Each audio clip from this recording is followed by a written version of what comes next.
할렐루야.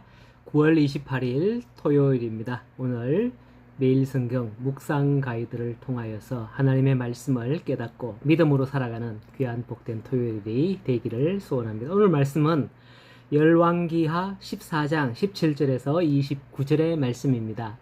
오늘 본문에 유다 관한 이야기와 북이스라엘에 관한 이야기가 절반씩 각각 나오죠.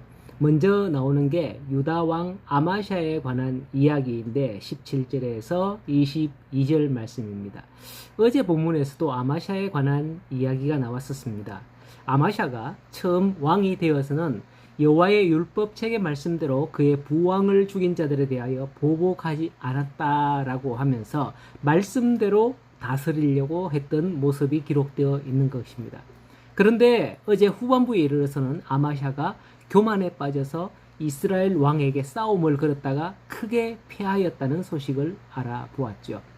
이에 오늘 본문에 이르러서는 그 일로 인하여 일어난 일인 듯 한데 무리가 그를 반역하여 도망했지만은 반역한 무리들이 보낸 암살자에 의해서 죽임을 당했다. 아마샤가 죽임을 당했다라는 소식이 기록되어 있습니다. 아마도 그 이유는 전쟁의 패배와 성벽의 파괴 그리고 예루살렘 성전 기물의 약탈 등의 이유가 있겠습니다만은 궁극적으로는 하나님을 배반한 결과였다라고 볼 수 있겠죠.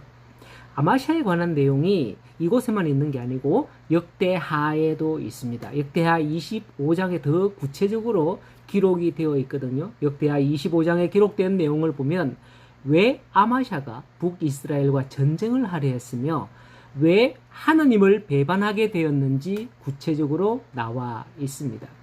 간단히 설명하면 아마샤가 에돔과 전쟁을 하기 위해서 준비를 하고 있는데 그때 북이스라엘에게 은 100달란트를 주고서 군대를 고용했던 거예요.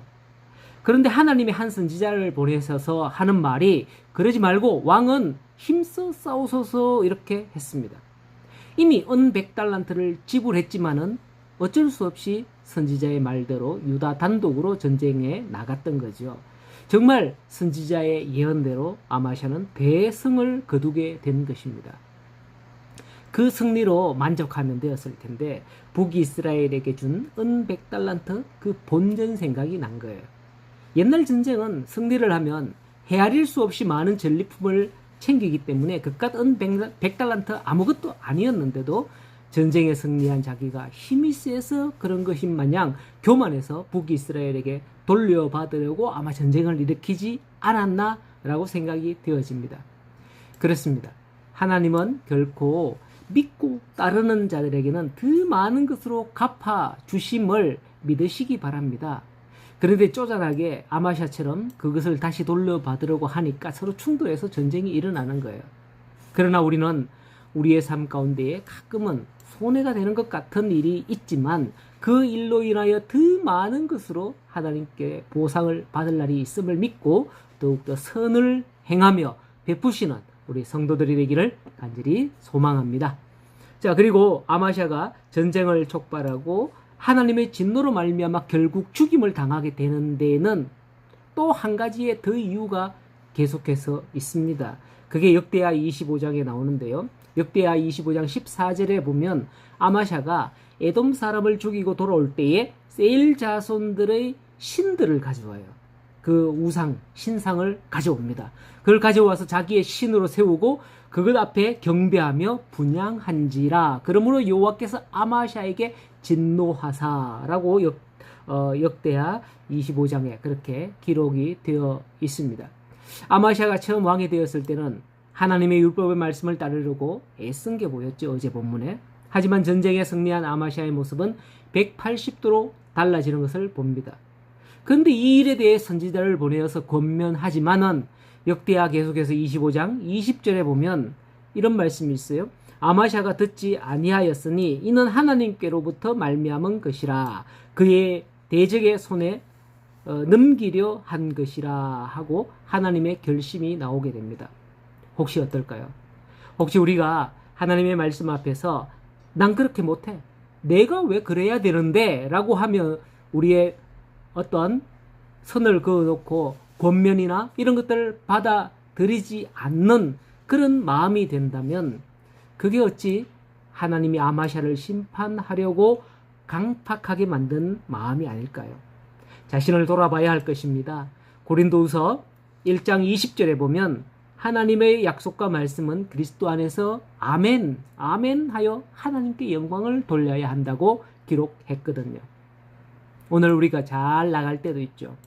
그때 우리는 아마샤처럼 교만하여 우상에 눈 돌리지 말고 하나님만을 향하여서 늘 순종하며 나아가는 저와 여러분들이 되기를 간절히 소원합니다. 자, 여기가 끝이 아니고요. 조금 뒤에 이제 남았죠. 오늘 본문의 뒷부분은 북이스라엘에 관한 이야기입니다. 이에 대하여 간단히 나누겠습니다. 북이스라엘에는 여로보암 2세가 왕 위에 올라서 41년간을 다스립니다. 북이스라엘의 초대 왕의 이름이 뭐였죠? 여로보암이에요. 이 이름이 똑같기 때문에 학자들은 이를 여로보암 2세다 이렇게 붙이기도 합니다.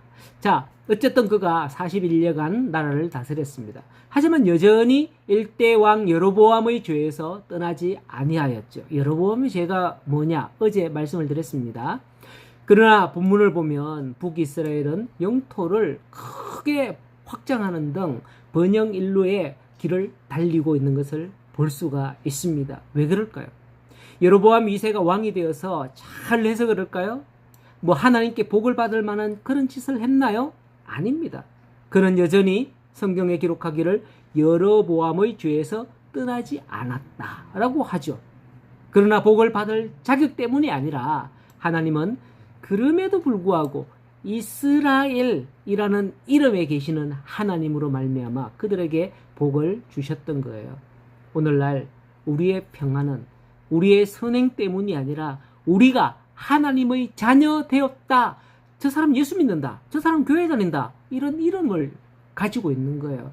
하나님이 우리와 함께 하는 것을 사람들이 보는 거예요.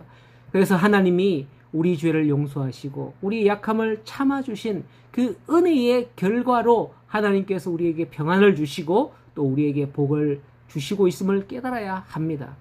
또 바로 우리와 같은 사람들 때문에 우리 옆에 있는 악한 자라 할지라도 그 사람들이 다 같이 복을 받고 있는 거예요. 얼마 전에 비가 참 많이 왔잖아요. 근데 그 비가 나한테만 내리고 다른 사람한테는 안 내린다든지 아니면 악한 사람들 다 내려가 썰어가고 나는 멀쩡한다든지 이렇지 않잖아요. 우리 똑같이 골고루 햇빛과 비를 주시는 하나님 아니십니까? 그렇습니다. 오늘도 내가 이러하지만은 하나님께서 내게 복을 주셨음을 감사합니다 하는 그런 모든 상황 가운데서 하나님께 감사하는 그런 마음으로 나아가는 저와 여러분이 될 수 있기를 예수님 이름으로 축원합니다. 오늘 하루 토요일 복된 하루가 되시고 내일 주일에도 하나님께 달려나와서 하나님 이번 한 주간 하나님께서 지켜주셔서 감사합니다 하고 믿음으로 나아가는 우리 성도들 되기를 간절히 소원합니다.